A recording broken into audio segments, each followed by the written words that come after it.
You know, one of the great tricks the universe plays on us is that it looks so calm from far away. You step outside on a clear night, tilt your head back, and there it is, space. Quiet, black, polite, just sitting there, minding its own business, sprinkled with little dots of light like someone spilled salt on a velvet tablecloth. Very reassuring, almost boring. But that's the lie. Because the moment you decide to really look, not just admire, but look carefully, the way a curious child takes apart a radio, you discover something unsettling. Space isn't empty, it isn't peaceful, and it certainly isn't just out there. It's doing something right now, right where you are, and the more closely you examine it, the more it starts to feel like the universe is grinning at you, saying, "You sure you want to know?" Here's a simple thought that already gets us into trouble. Suppose you point a telescope at a distant galaxy. Not a fancy one, just imagine you're collecting light. That light has been traveling for millions, maybe billions of years, crossing a tremendous amount of nothing to get to your eyeball. So when you see that galaxy, you're not seeing it now, you're seeing it then. A ghost image, a fossil made of light. So far, fine, that's charming, that's science fiction poetry. But now ask a slightly nastier question. Where was that galaxy while the light was on its way? You're tempted to say, well, it was over there, of course. And you point confidently at a patch of sky. But that answer sneaks in an assumption. That space is a kind of stage already laid out, with galaxies politely sitting in their seats while time runs. And that assumption, it turns out, is doing a lot of work behind your back. Because when you really examine space, you discover it's not a stage at all. It's more like part of the play, or worse, part of the script that's still being written. Here's another innocent-sounding question. How big is space? Not how big is the universe. That already sounds intimidating. Just space. The thing between things, the emptiness. Does it go on forever? Does it stop? And if it stops, what does it stop into? Every answer you try feels wrong. If it's infinite, your brain starts to wobble. Infinite in what direction? Infinite how? And if it's finite, you immediately imagine an edge like a cosmic wall, and then your mind rebels. Edge of what? You can't help it. You're wired to picture space as something sitting inside something else. But that instinct may be exactly the trap. Now let me make it worse. Imagine you're floating in deep space, far from stars, far from galaxies. No up, no down, just darkness. You stretch out your arm and wave your hand. What are you waving it through? You might say, Humpty Space, but that's just a label. It doesn't explain anything. Is that emptiness doing nothing? Or is it doing something very subtle that we only notice when we're clever enough or foolish enough to ask the wrong questions? Because here's the uncomfortable hint physicists ran into: space has properties. Real measurable physical properties. It can stretch, it can bend, it can ripple, it can store energy. And once you accept that, the idea that space is nothing collapses completely. Nothing doesn't stretch, nothing doesn't ripple, nothing doesn't get tired and sag under the weight of matter. So space starts behaving suspiciously like a thing. And if space is a thing, then what happens when you look very, very deep into it? When astronomers did exactly that, aimed their instruments at patches of sky that appeared utterly empty, they expected reasonably to find, well, almost nothing. A little stray light, maybe, some noise. Instead, they found structure, radiation patterns, a faint glow left over from a time when the universe was younger, hotter, denser. Space, it turned out, had a memory. That's disturbing if you think about it. Because now space isn't just where events happen. It's part of the story of what has already happened. You're not sitting in a neutral container, you're embedded in a historical object, like an archaeologist living inside the ruins he's trying to study. And there's another catch, one that really makes people uncomfortable. The deeper you look into space, the closer you get to the beginning of time itself. Not metaphorically, literally. Distance and time are tangled together in a way that makes your everyday intuition mostly useless. Farther away doesn't just mean farther over there. It means longer ago. So when you look deep enough, you're not just peering across space. You're peering backward into the universe's childhood. Eventually, you reach a limit, a wall of sorts. Not a physical barrier, but a boundary beyond which light cannot bring you information. Beyond that, the universe is opaque to your questions. And the unsettling part is this: that boundary isn't far away in some exotic corner of the cosmos. It surrounds you. Everywhere you look, you're staring at a kind of horizon. A horizon not of space, but of knowledge. So the paradox sneaks up quietly. Space looks empty and passive, yet it behaves like something active and dynamic. It looks infinite and eternal, yet it has a history and perhaps a beginning. It feels like a backdrop, yet it reacts, evolves, and maybe even dictates what can happen inside it. And once you notice this, you can't unnotice it.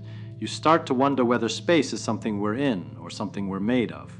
Whether looking deeper is an act of discovery or an act of self-interrogation, because if space itself has structure, energy, and limits, then out there and on here might not be as separate as you'd like to believe. At that point, curiosity stops being comfortable. It starts to feel a little dangerous. Good, then let's keep going, because once curiosity has its teeth in you, it's polite to let it finish the meal. So let's try to tame this uneasiness with something familiar. Forget galaxies for a moment. Forget telescopes. Take a simple object, a rubber sheet. You stretch it between your hands. If you draw a little dot on it with a pen, that dot isn't just sitting on the rubber, it's part of the rubber. When you stretch the sheet, the dot moves, not because it's walking anywhere, but because the thing it's embedded in is changing. Now imagine you live as a tiny ant inside that dot.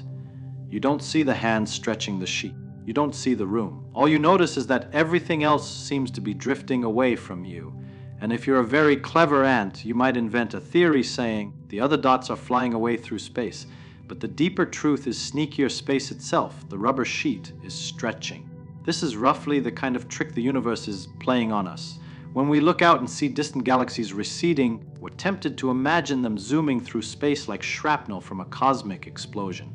But that picture's misleading. It's not just that things are moving in space. The space between them is changing, growing, expanding, quietly, relentlessly. And here's the subtle part: there's no center, no privileged location where the expansion started. Every dot sees every other dot moving away, which means wherever you are, right here, right now, it looks like you're at the center of everything.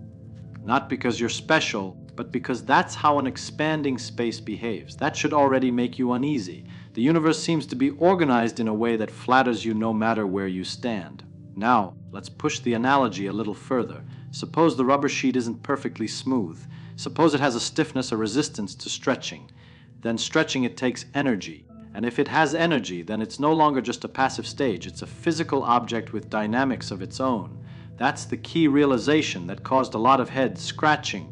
Empty space has energy. This sounds absurd at first. How can emptiness have energy? Energy of what? But this is where everyday intuition becomes a bit of a bully. It insists on pictures that are no longer appropriate. At very small scales, the universe doesn't sit still. Fields jiggle. Values fluctuate. Even when you remove all the particles, all the heat, all the light, what remains isn't nothing. It's a restless kind of almost nothing. Think of it like the surface of the ocean on a calm day.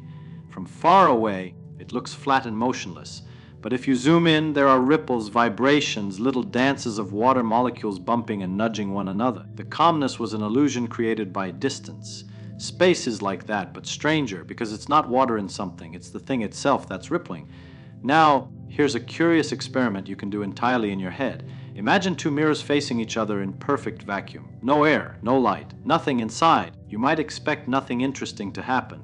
But if you bring those mirrors very close together, something measurable occurs. They feel a tiny force pulling them together. Why?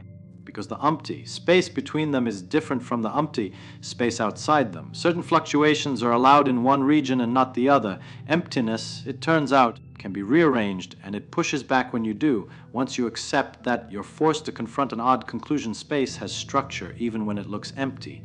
It has rules, preferences, behaviors. And those behaviors don't politely stop at the edge of atoms or stars. They scale up to the entire universe, which leads to an awkward question. If space has energy, what does that energy do? Well, energy gravitates. That's one of its habits. So the energy of empty space should curve space itself. And when you write down the equations carefully, honestly, without cheating, you discover that space with energy doesn't just sit there. It expands, or contracts, or, under certain conditions, accelerates its expansion. And that's exactly what we observe. The universe isn't just expanding, it's expanding faster and faster, as though space itself has decided it likes being bigger and is leaning into the process. No obvious cause, no visible engine, just space doing something because of what it is. Now pause for a moment and appreciate how peculiar this is. The most dominant ingredient in the universe, the one shaping its long-term fate, isn't matter. It isn't stars. It isn't galaxies. It's the behavior of the vacuum. The emptiness between things outweighs the things. If you're feeling a bit cheated by that, good, you're paying attention, because this means that when you stare into deep space, you're not just looking through emptiness. You're looking at something that's active, influential, and only partially understood. Space isn't a passive backdrop. It's more like a participant that refuses to explain itself clearly. And here's where it starts to feel personal. If space can stretch, ripple, and store energy, then the ruler you use to measure distances is embedded in the very thing that's changing. Time, too, gets dragged into the act. Clocks tick differently depending on motion and gravity, not because the clocks are faulty, but because time itself is woven together with space into a single fabric. Tug one, and the other wrinkles. So when you ask, how old is the universe, or how far away is that galaxy, you're not asking independent questions. You're poking at a tightly knotted bundle of concepts that refuse to stay separated. And the deeper you go, the more you realize that you're comfortable categories, here versus there, now versus then, empty versus full, or approximations. Useful ones, yes, but not quite true, which brings us back to that disturbing feeling from before.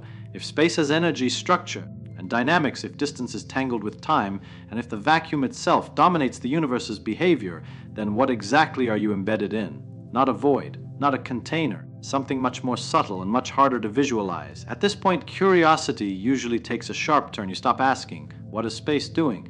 And start asking, what are the limits of what space allows? What happens at the edges of these ideas, at extremes of density, speed, and scale? What happens when space is stretched to its breaking point, or folded so tightly that ordinary words give up? Those questions don't stay philosophical for long. They lead straight into regions where intuition fails spectacularly, and where the universe starts behaving in ways that feel almost mischievous, all right? Then let's lean into the trouble, because this is where the universe stops being merely strange and starts being instructively rude. There's a habit we all have, it's very human, that if something gets smaller, we assume it becomes simpler. A grain of sand is simpler than a beach. A molecule is simpler than a cat. And an empty region of space surely must be simpler than a star. That intuition fails spectacularly, because when you try to squeeze space, really squeeze it, you don't get simplicity, you get drama. Imagine you're trying to mark a point in space with perfect precision. You say, right here, this exact spot. To do that, you need a probe, a particle, a flash of light, something, to identify the location. But the more precisely you try to pinpoint it, the higher the energy you need. Shorter wavelengths, sharper probes, stronger disturbances. And here's the punchline: that energy doesn't politely stay separate from space. It curves it, so if you push hard enough, the act of trying to locate a point in space changes the space you're trying to locate. You're chasing your own tail. Precision creates energy, energy creates gravity. Gravity reshapes space, and suddenly the question, where is this point, no longer has a clean answer. At some scale, space refuses to be divided any further. That's not a technological problem, it's a conceptual one. Now, suppose you ignore that warning and keep going. You concentrate more and more energy into a smaller and smaller region. At first, nothing dramatic happens, then things begin to bend. Time slows, paths curve. And eventually, if you really overdo it, you form something extreme, a region where space folds in on itself so completely that even light can't find a way out, a black hole. People often talk about black holes as if they're exotic objects floating in space like cosmic vacuum cleaners. That picture misses the point. A black hole isn't a thing in space, it's something that happens to space. It's what space does when it's pushed past a certain limit.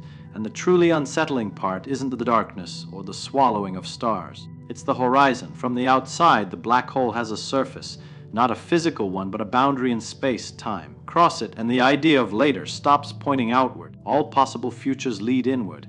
It's not that escape is difficult, it's that escape is no longer a meaningful concept.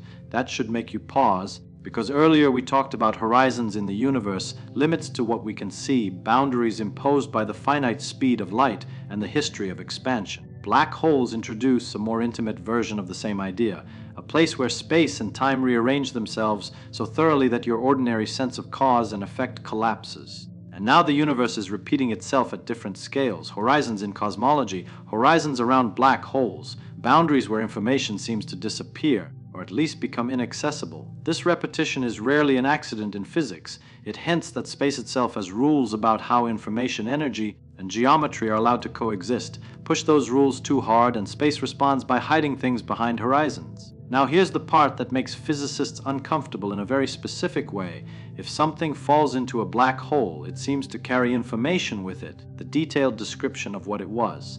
But if the black hole later evaporates, that information appears to be gone, not scrambled, not hidden, gone. And the universe, as far as we can tell, hates that. The laws we trust most deeply insist that information is never destroyed. It can be rearranged, disguised, encrypted, but not erased. So we have a contradiction, a polite one at first, then a shouting match. Either our understanding of space and time is incomplete, or our understanding of quantum physics is, or both. And when two very successful theories disagree, it's not a failure, it's an invitation. It means you've found a place where the universe is still keeping secrets.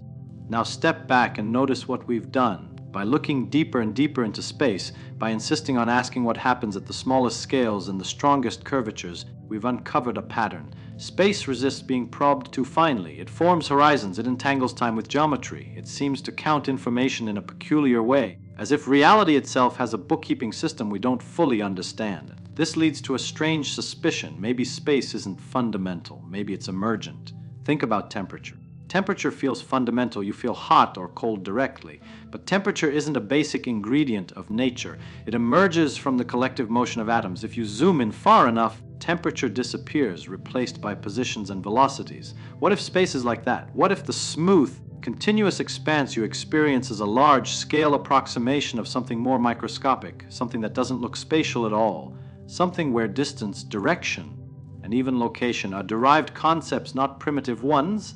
That idea is deeply unsettling because it means that when you look into space, you're not just observing a thing, you're observing the surface behavior of a deeper layer of reality, a layer where our usual words may not apply, and suddenly the title of this whole business makes sense. Looking too deeply into space doesn't just show you more space, it threatens to dissolve the very notion of space altogether. At that point, curiosity takes on a new tone. It's no longer just playful exploration, it's existential.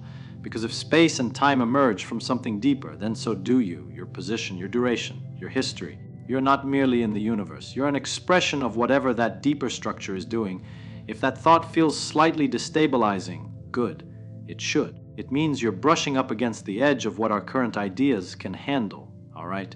Then let's take one last step, not deeper this time, but farther back. Because sometimes the only way to make sense of something strange is to stop poking it and see how it fits into the whole picture.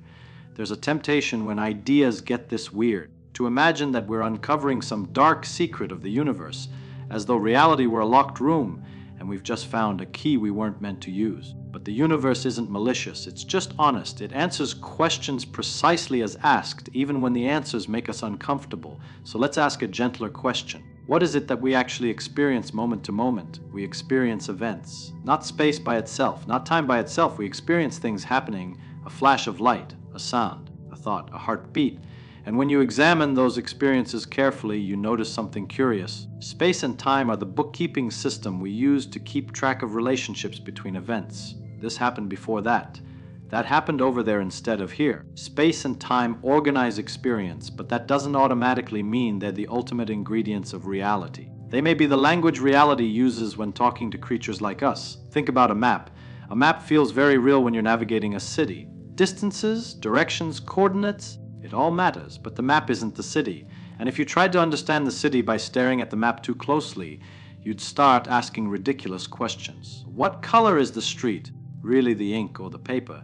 The question misunderstands what the map is for. Looking too deeply into space may be a similar mistake, not because the investigation is wrong, but because we're discovering the limits of the language. At large scales, space behaves smoothly. It stretches politely. It curves predictably. It gives us a reliable framework. But at extreme scales, near horizons, near singularities, near the very beginning, it stops acting like a clean map and starts acting like a translation that's breaking down. And here's the remarkable thing, the universe seems perfectly content with that.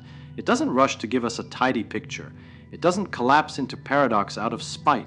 It simply continues behaving according to rules that are internally consistent, even if we don't yet know how to write them down in a single neat package. From this perspective, the disturbing part of looking too deeply into space isn't that reality is chaotic or meaningless. It's almost the opposite. It's that reality might be structured in a way that doesn't privilege our intuitions at all. We like to imagine ourselves as observers standing outside the universe, peering in. But every clue we uncover suggests that we're participants embedded.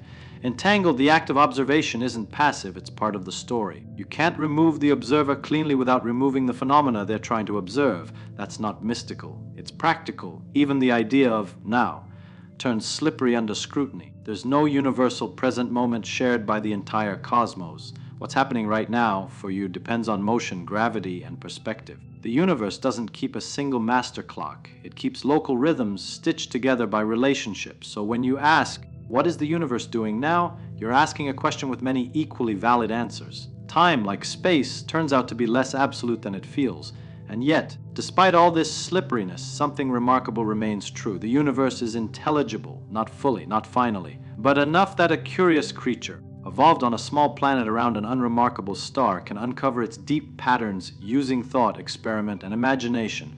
That alone should give you pause. Because if space and time are emergent, if reality is built from deeper relationships we're only beginning to glimpse, then understanding the universe isn't about reaching a final picture. It's about learning which questions make sense at which level, and being willing to let go of pictures that have outlived their usefulness. Looking too deeply into space doesn't reveal a monster, it reveals humility as a requirement. It teaches you that the universe is under no obligation to fit inside the boxes your mind prefers.